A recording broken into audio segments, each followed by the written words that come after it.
Hello friends, வணக்கம். Welcome to Sugi Kitchen. இன்னைக்கு நம்ம அதிக நேரம் செலவு பண்ணாம கிச்சனை எப்படி க்ளீன் பண்ணலாம், எப்பவும் சுத்தமா வைக்கிறது எப்படி அப்படிங்கறத தான் இந்த வீடியோல பார்க்க போறோம். இந்த வீடியோ உங்களுக்கு பிடிச்சிருந்தா லைக் பண்ணுங்க friends.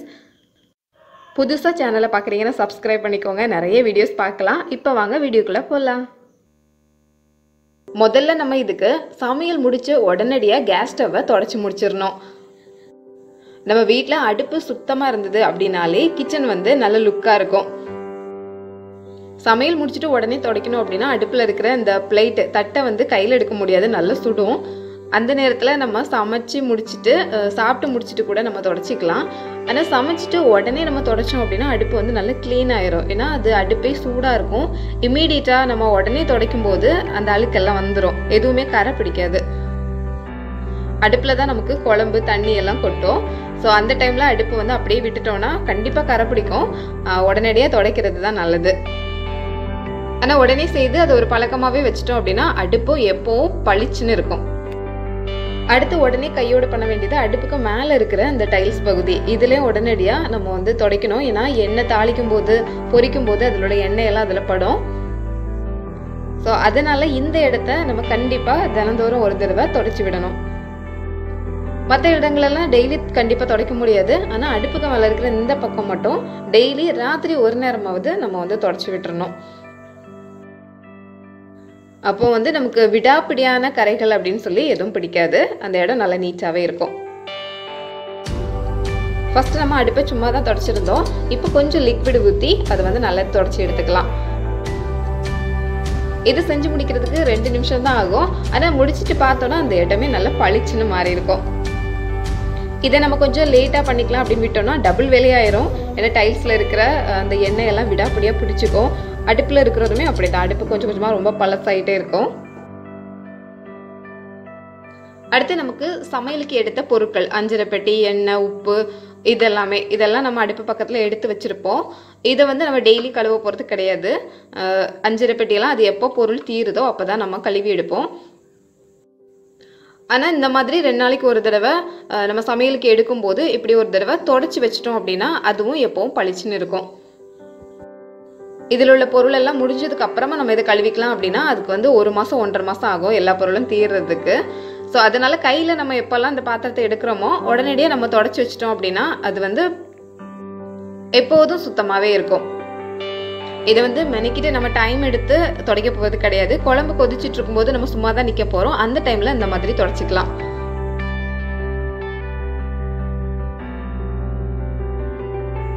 அது மாதிரி தான் இந்த எண்ணெய் பாத்திரத்தையும் கொஞ்சம் ஈர துணியில் லைட்டாக தொடச்சி வச்சிட்டோம் அப்படின்னா அந்த பிசு எல்லாம் போயிருக்கும். எப்பவுமே சுத்தமாக இருக்கும். பாத்திரம் வெளியே பார்க்கறதுக்கு நல்லா இருக்கும். இதை நம்ம தினந்தோறும் எடுத்து யூஸ் பண்ணுறோம். 2 நாளைக்கு ஒரு தடவை தொடச்சி வச்சிட்டோம் அப்படின்னா எப்போதும் சுத்தமாகவே இருக்கும், பார்க்கறதுக்கும் பளிச்சுன்னு இருக்கும். அடுத்து உடனே துடைக்க வேண்டியது மிக்ஸி. நம்ம யூஸ் பண்ண உடனே எப்போவுமே மிக்ஸியை வந்து லைட்டாக தொடச்சி வச்சுக்கலாம். அதுக்கப்புறமா தொடச்சிக்கலாம் அப்படின்னு விட்டோம்னா அதில் உள்ள மசாலா எல்லாம் நம்ம அரைக்கும் போது சில நேரம் அதில் படும், அதெல்லாம் அப்படியே கரை பிடிச்சி இருக்கும். இதனால மிக்ஸி நம்ம தொடச்சி வச்சிட்டோம் அப்படின்னா அது வந்து பளிச்சுன்னு சுத்தமாக இருக்கும். ரொம்ப நாளைக்கு நம்ம இதை புதுசு மாதிரியே வச்சுக்கலாம். ரெகுலராகவே நம்ம இதை தொடச்சிட்டு இருக்கிறதுனால ரொம்ப நேரம் எடுக்காது. ரஃபாக தொடச்சி விட்டாலே போதும்.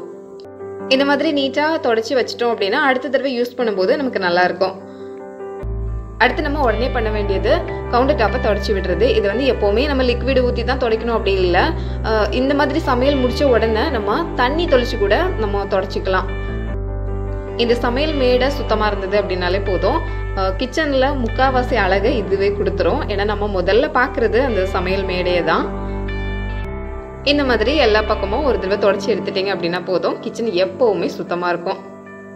அடுத்து நம்ம காய்கறி கட் பண்ணுறதுக்குனே கவுண்டர் டாப்பில் தனியாக ஒரு இடம் ஒதுக்கி வச்சுருக்கணும். இப்போ கவுண்டர் டாப்பை ஏற்கனவே நம்ம சுத்தம் பண்ணி வச்சுருப்போம். அதில் வந்து இப்போ காய்கறி கட் பண்ணுறோம் அப்படின்னு சொல்லிட்டு எல்லா பக்கமும் இருந்து நம்ம கட் பண்ணிகிட்டே இருந்தோம் அப்படின்னா இங்கே கொஞ்சம் காய்கறி கட் பண்ணுறோம், அதுக்கப்புறம் வெங்காயத்தை இன்னொரு பக்கம் திரும்பி கட் பண்ணுறோம், அந்த மாதிரி எல்லா பக்கத்துக்கும் கட் பண்ணிகிட்டு இருந்தோம் அப்படின்னா கவுண்டர் டாப் முழுசுமே நம்ம மறுபடியும் சுத்தம் பண்ண வேண்டியிருக்கும். இதுக்காக ஒரு குறிப்பிட்ட இடத்த நம்ம ஒதுக்கி அதில் மட்டும் நின்று கட் பண்ணோம் அப்படின்னா மற்ற இடங்களை நம்ம சுத்தம் பண்ண தேவையில்லை. அது ஏற்கனவே சுத்தமாக தான் இருக்கும். அதனால நமக்கு வேலையும் அதிகமாகாது. அது மாதிரி எப்போவுமே இந்த மாதிரி ஒரு சின்ன பிளேட் எடுத்து வச்சிட்டோம் அப்படின்னா காய்கறி கட் பண்ணும்போது அதில் வரக்கூடிய வேஸ்ட் எல்லாம் நம்ம அதில் போட்டு வச்சுக்கலாம். இப்போ அதை நேரடியாக டஸ்ட்பினில் போட்டுடலாம். நமக்கு வேலை வந்து ரொம்ப ஈஸியாக முடிஞ்சிடும்.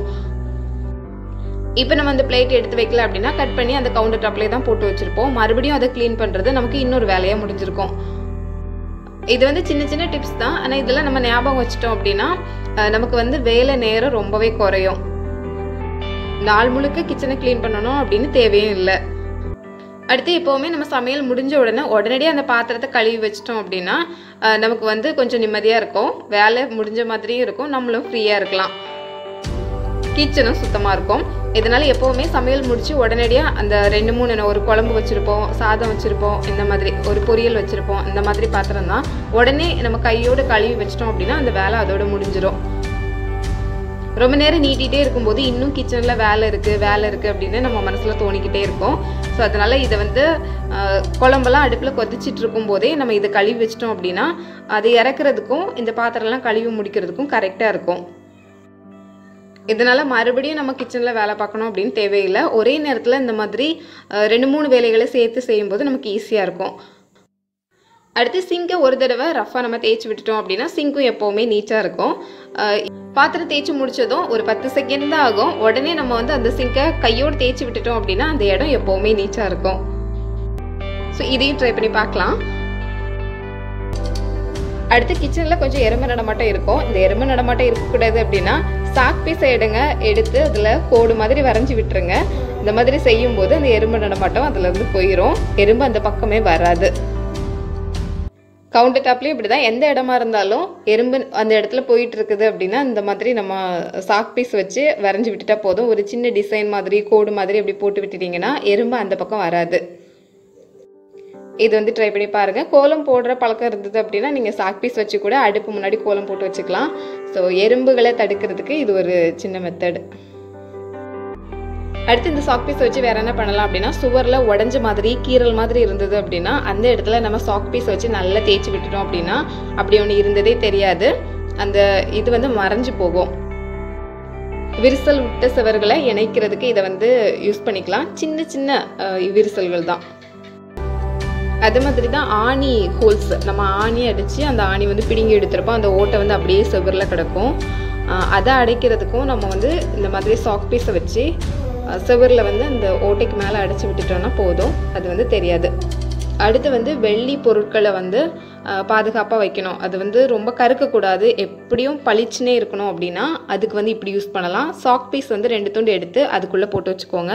இதுக்கு பதிலாக கற்பூரமும் யூஸ் பண்ணலாம்.